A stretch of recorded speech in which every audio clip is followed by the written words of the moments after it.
Okay, let's continue with the Paksau series, Paklap, with a parry and with a larp grab on it with a circle. Now these circles are a reflection of the tangent, the angle of the force that's coming in.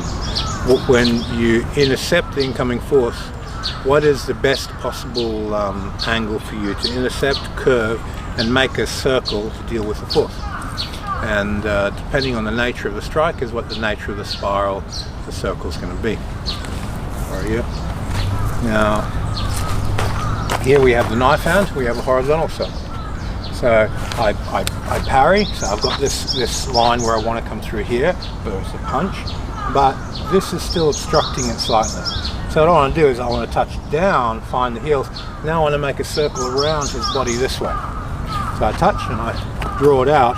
I draw it out in such a way that he comes into here, and from here I've got my larps out and my bilgy hook comes into play where I can really drive that hook through. Now the bilgy hook, you can be moving away from the curve or you can be stepping, moving into the curve. So in this situation I've done the parry, I run the energy on the circle, there's my first strike, and now I take a step in this direction as I take his head off from there.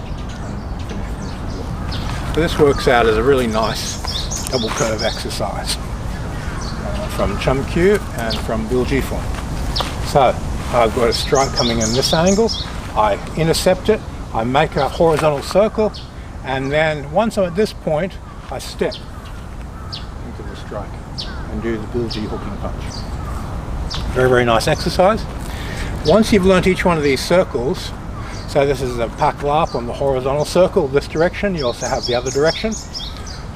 Each one of these ideas, as you train it, keep an openness within your awareness to intuitively think, no, I can do it this way, I can do it this way, I can do it this way, and let your intuition guide you, let your feeling guide you. Throw tradition out the window for the moment and go, this is the most logical way to do it in this situation, this feels right, and break away from traditional boundaries. Anything that fixes the way you think, fixes the way you fight, and you can't adapt to new conditions. You have to be very, very adaptable, very, very flexible mentally, through your feeling and through your body structure. So form is a way of training into formlessness. You want to go from form to formless. You want to go from learning a master system to being a master, and to do that you have to move from form to formlessness. And this is really important, that the creativity within your system is adapting to change at a very, very fast rate. That speed of adaptivity and that creative part of you coming out is how good of a master you're going to be of whatever art you're doing. So this is a very, very important principle. Every internal martial art, external martial art, one generation to the next, they change, modify and improve the system for the next generation. Pre-2000, those growth rates were very, very slow.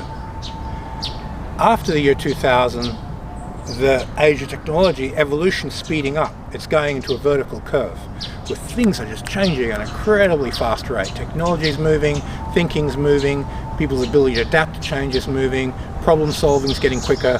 So Wing Chun is going to evolve and change at the same rate, or people are going to get left behind. We'll be doing something archaic. So get into that mindset of being an innovator, being a creator, and taking these core principles of Wing Chun and just taking them up to a whole new level. And internal training requires that. That is the nature of being internal, flowing with the rhythms of nature. The rhythms of nature are accelerated speed of thinking, accelerated speed of innovation, and an accelerated speed of how you live your life, and accommodate those things to give you a better life. And if you want to be better at Wing Chun, you apply those natural principles to Wing Chun to make the art simply better. Okay, thank you for your time. See you on the next video.